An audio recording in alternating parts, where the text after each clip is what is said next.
కవితా శీర్షిక గోనె సంచిలో దాచుకున్న సంస్కృతి.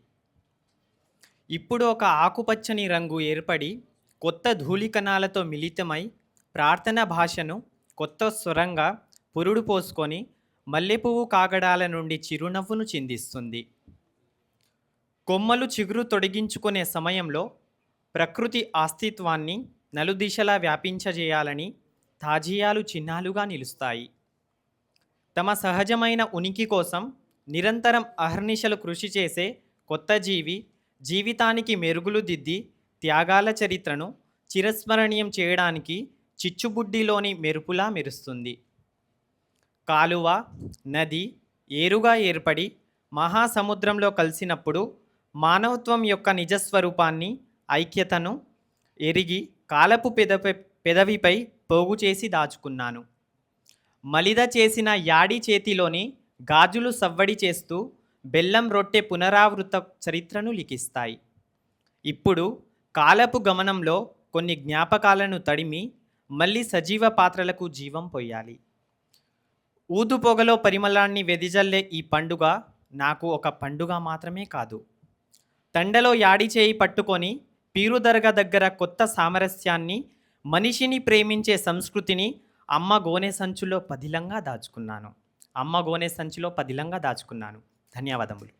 కవితా శీర్షిక గోనె సంచిలో దాచుకున్న సంస్కృతి. ఇప్పుడు ఒక ఆకుపచ్చని రంగు ఏర్పడి కొత్త ధూళికణాలతో మిళితమై ప్రార్థన భాషను కొత్త స్వరంగా పురుడు పోసుకొని మల్లెపువ్వు కాగడాల నుండి చిరునవ్వును చిందిస్తుంది. కొమ్మలు చిగురు తొడిగించుకునే సమయంలో ప్రకృతి అస్తిత్వాన్ని నలుదిశలా వ్యాపించజేయాలని తాజియాలు చిహ్నాలుగా నిలుస్తాయి. తమ సహజమైన ఉనికి కోసం నిరంతరం అహర్నిశలు కృషి చేసే కొత్త జీవి జీవితానికి మెరుగులు దిద్ది త్యాగాల చరిత్రను చిరస్మరణీయం చేయడానికి చిచ్చుబుడ్డిలోని మెరుపులా మెరుస్తుంది.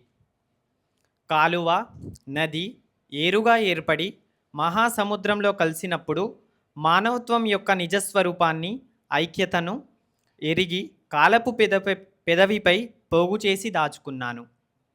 మలిద చేసిన యాడి చేతిలోని గాజులు సవ్వడి చేస్తూ బెల్లం రొట్టె పునరావృత చరిత్రను లిఖిస్తాయి.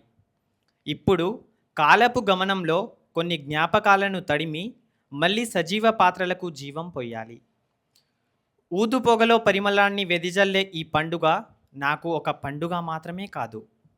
తండలో యాడి చేయి పట్టుకొని పీరుదర్గా దగ్గర కొత్త సామరస్యాన్ని, మనిషిని ప్రేమించే సంస్కృతిని అమ్మ గోనె సంచులో పదిలంగా దాచుకున్నాను.